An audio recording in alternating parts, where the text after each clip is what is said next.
conversatorio del doctor Mauricio Fajardo,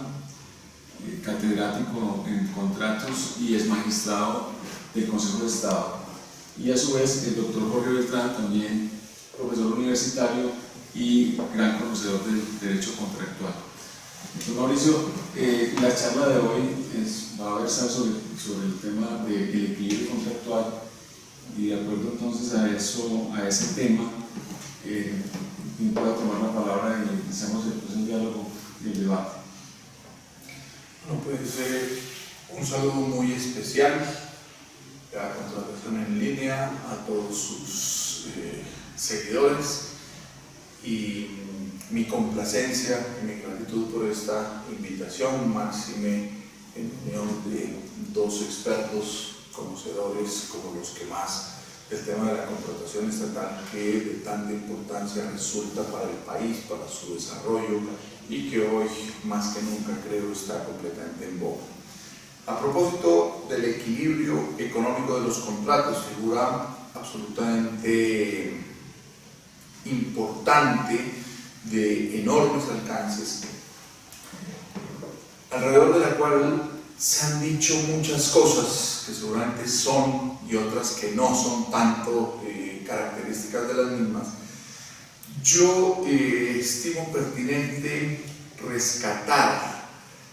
la línea en que ha venido trabajando la sección tercera del Consejo de Estado desde hace unos 2 años para acá. Así lo reflejan sentencias como la de agosto 22 de 2013 de la sección tercera, subsección A, y la de marzo 14 de 2013, con ponencia del doctor Carlos Alberto Zambrano, también de esta subsección, en donde se insiste en hacer una precisión que en ciertas oportunidades ha hecho la sección tercera, pero que en otras se ha dejado de lado y ha sido oscilante un poco, si se quiere, la jurisprudencia sobre el punto, y es en ubicar el tema del equilibrio económico por fuera del terreno de la responsabilidad contractual. En algunas oportunidades, repito, el propio Consejo de Estado, a través de muchas sentencias, señaló que la ruptura del equilibrio económico podría provenir del incumplimiento del contrato. Y en esta oportunidad, en las sentencias a las que estoy haciendo mención de manera específica, pues el Consejo de Estado trata de establecer una distinción clara para decir: mire, cuando estamos hablando de responsabilidad del contrato por incumplimiento, por conductas antijurídicas, no solo las causas, sino los efectos, las regulaciones que la ley tiene prevista para los casos de incumplimiento, tienen un tratamiento y unos cauces completamente distintos que los que corresponden a la figura del equilibrio económico del contrato, cuya ruptura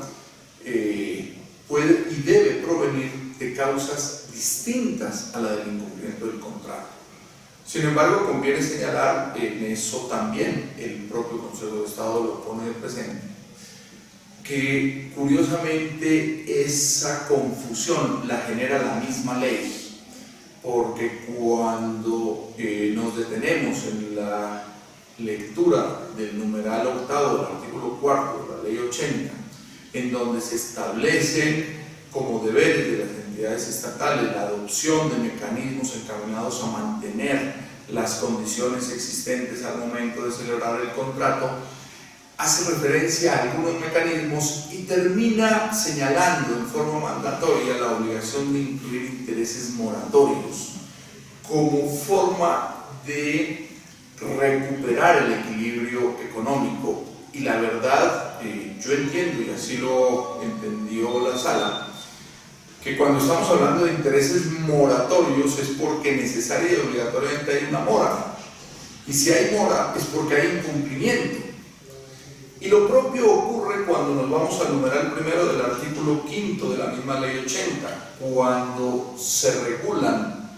de manera distinta causales de ruptura del equilibrio. Se dice que si el equilibrio se rompe por causas ajenas a las partes, y ordinariamente está haciendo referencia a la imprevisión. Entonces, como consecuencia, establece que al contratista se le debe necesariamente restablecer el equilibrio a un punto de no pérdida, pero agrega que si esa ruptura deviene del incumplimiento de las obligaciones contractuales de la entidad estatal, entonces el restablecimiento tiene que hacerse en forma integral, con lo cual la propia ley está ubicando el incumplimiento de las obligaciones contractuales de la entidad como causa de la ruptura del equilibrio económico. Y evidentemente yo creo que es oportuno rescatar esa precisión técnica independientemente de las impropiedades en que la propia ley 80 incurrió, porque como lo ha puesto de presente la jurisprudencia de la sección tercera, es claro que si se está ante la ruptura del equilibrio económico, el contratista tiene derecho a que se restablezca el equilibrio.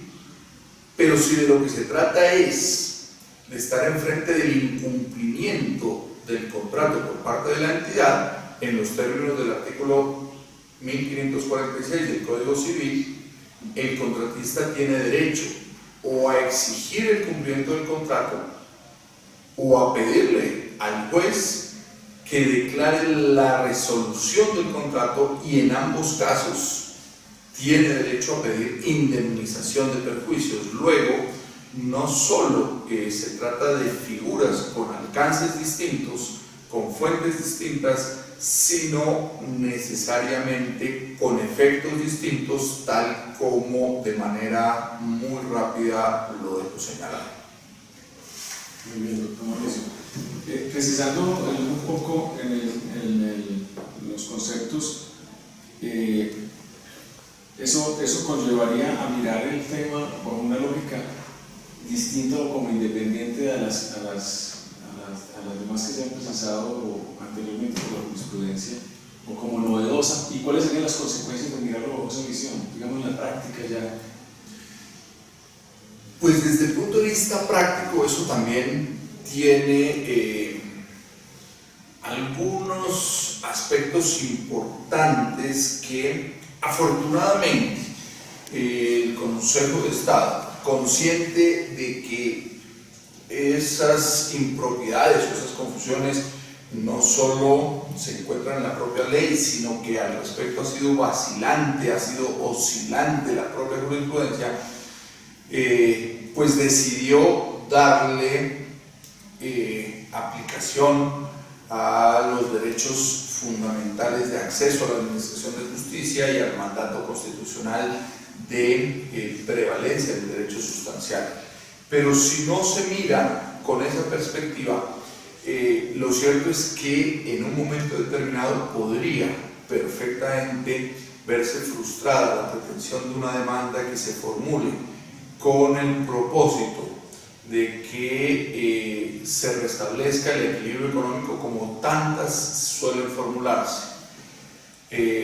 pero previa una declaración de incumplimiento, porque suele decirse, mire, la entidad estatal incumplió el contrato. Señor juez, declara el incumplimiento del contrato y como consecuencia del incumplimiento disponga el restablecimiento del equilibrio. Y en estricto rigor, pues no son consistentes, no son coherentes esas pretensiones,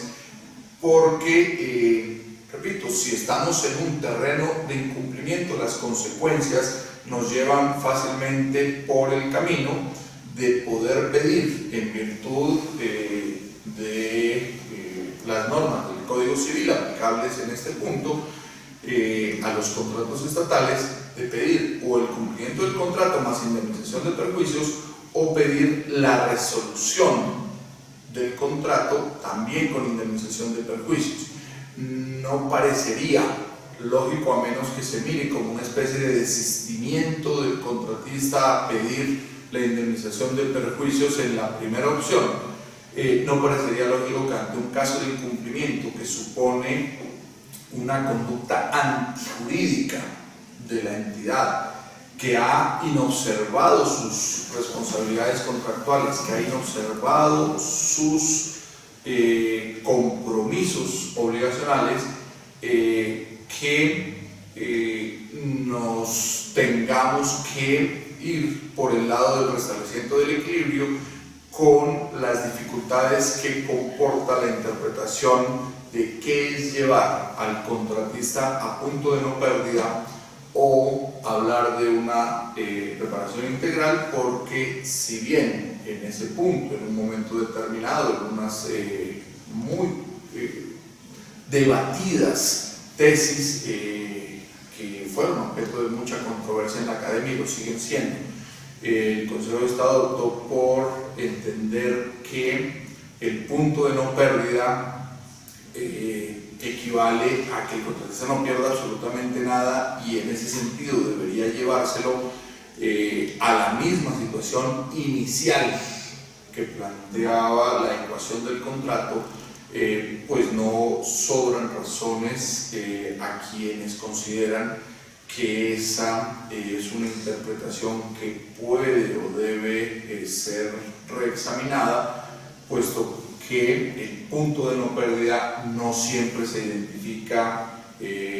con volver a la situación anterior, sino simplemente con que el contratista no tenga pérdidas, aunque eso signifique que no obtenga ganancias y que no obtenga una utilidad,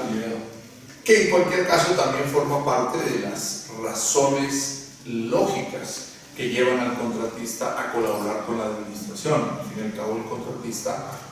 trabaja hombro a hombro con el Estado, pero con el propósito de obtener unas utilidades lícitas. Y en ese sentido, el principio del contratista colaborador de la administración, que recoge el artículo 3 de la misma Ley 80, le impone, en mi opinión, adecuadamente a las entidades estatales el deber de velar por la efectividad de los derechos de los propios